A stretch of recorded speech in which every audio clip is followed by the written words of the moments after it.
Hello guys, good day. So for today's video, i-share ko ulit sa inyo ang ating mga experience dito sa ating Toyota Vios, especially sa fuel consumption. Dahil nung bago ako bumili ng sasakyan, sa mga nagtatanong nga pala po, ito pong sasakyan natin ay nabili natin ng cash. Dahil po merong mga nagko-comment na kung magkano daw po yung hulugan at kung magkano yung mga amortization at saka down payment.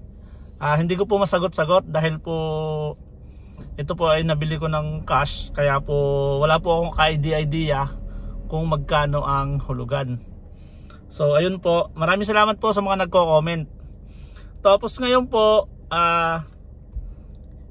i-share ko ulit sa inyo yung experience ko dito kay Toyota Vios sa fuel consumption niya na nasabi ko kanina.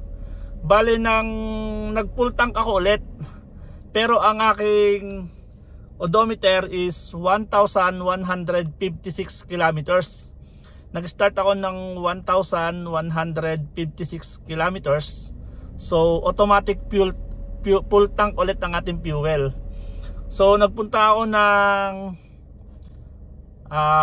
Mahayhay, Laguna, dito sa Taytay Falls. Nung nagpunta kami dyan, naligo. So from Batangas to Mahayhay Falls, Mahayhay, Laguna, then back and forth, balikan siya. Nag-around siya ng 185 kilometers. And then napansin ko dito sa ating Toyota Vios na after pala siya ma-break in, tumitipid sa gasolina. Dati yung first fuel consumption natin, yung unang upload natin, is nag-around siya ng 7.8 kilometers per liter sa city drive. Yun ay city drive, hindi ko pa siya na-break in. Ngayon, ang second ang second video natin is yung fuel consumption ulit sa city drive ulit. From full tank to empty alarm, nag-around siya ng 250 kilometers sa isang full tank, which is nasa 30 liters. Okay, good na yon. Dahil ito nga ay bago, ilang months pa lang, kaka 2 months and 2 weeks pa lamang nitong sasakyan natin.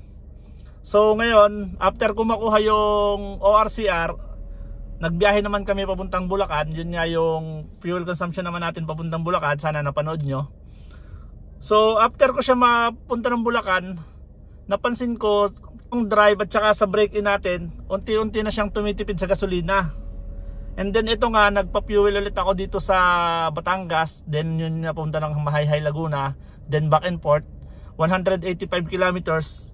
And then nagamit ko pa siya dito paikot-ikot sa Batangas ng nag-around siya ng ng 310 kilometers ang ating fuel consumption. Ito papakita ko sa inyo guys ha. Ito yan. 1,156 kilometers. Then na-reach natin ang, bago tayo magkasulit, na-reach natin ang 300 kilometers sa 1,457. Ayan, sumobra ng 1 kilometro, 301 kilometers. And then bago ulit ako magpa-fuel, na-record ko ulit yung natin, odometer. Yan, bali ngayon, after natin siya ma-break in, nagre-range na siya ng 9.9 kilometers per liter. And then sa long drive niya is 15 kilometers per liter. So napakalaking improvement ng ating sasakyan guys. So malaking tipid na tayo ngayon.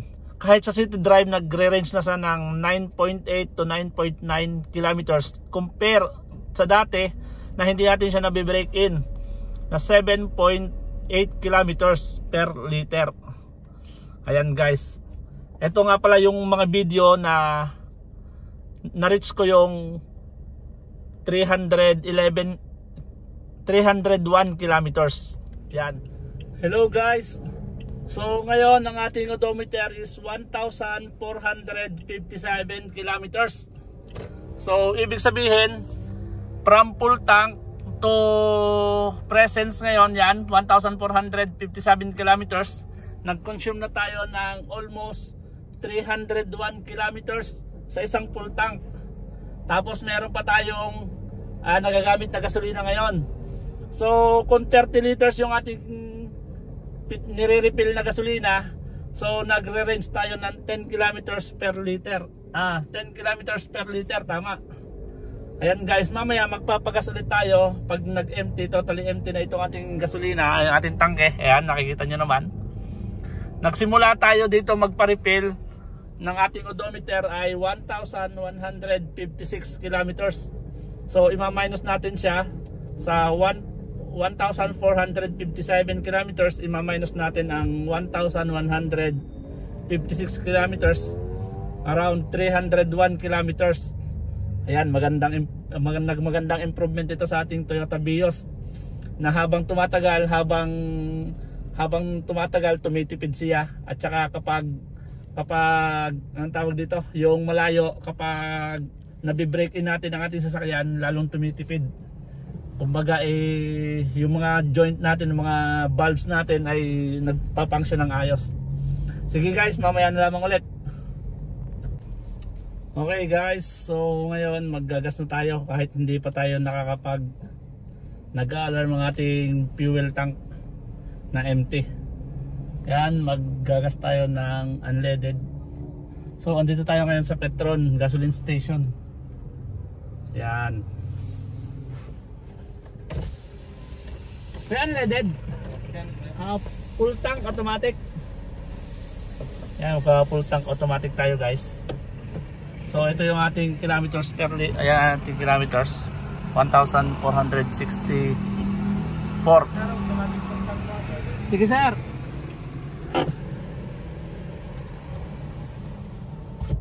Ayan guys.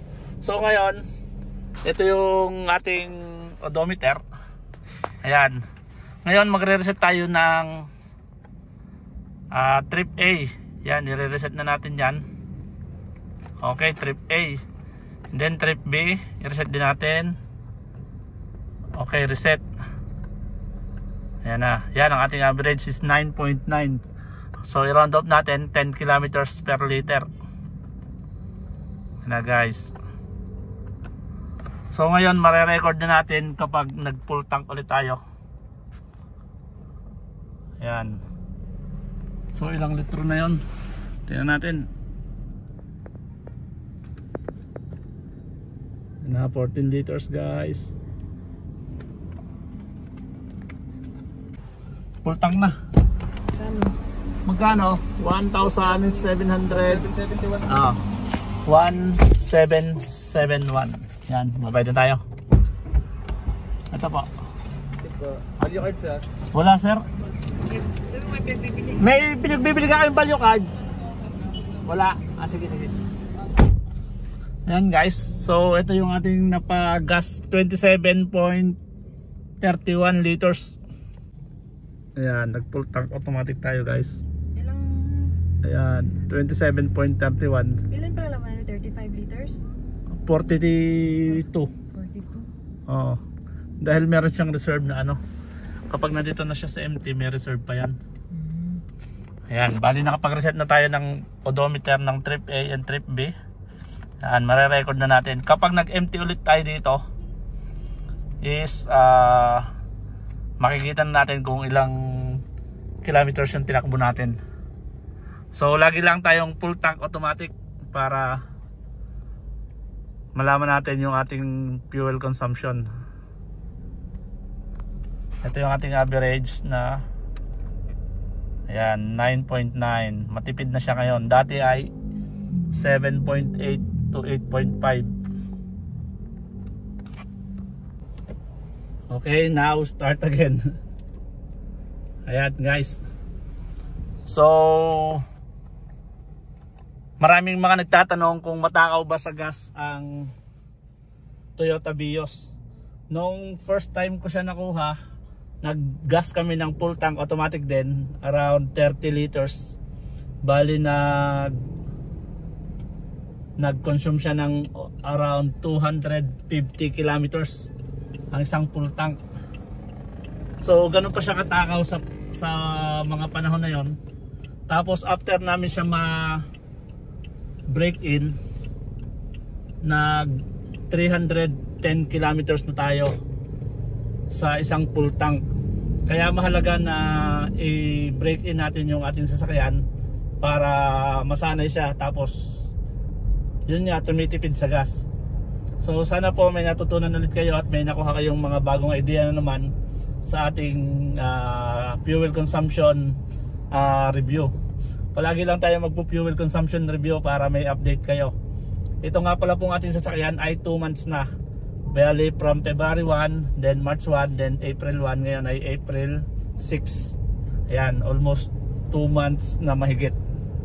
So unti-unti na siyang tumitipid guys. And sa mga hindi pa po nakasubscribe sa aking YouTube channel, baka naman po pakiki-hit naman po ng subscribe button at saka ng notification bell. Thank you very much po sa panonood.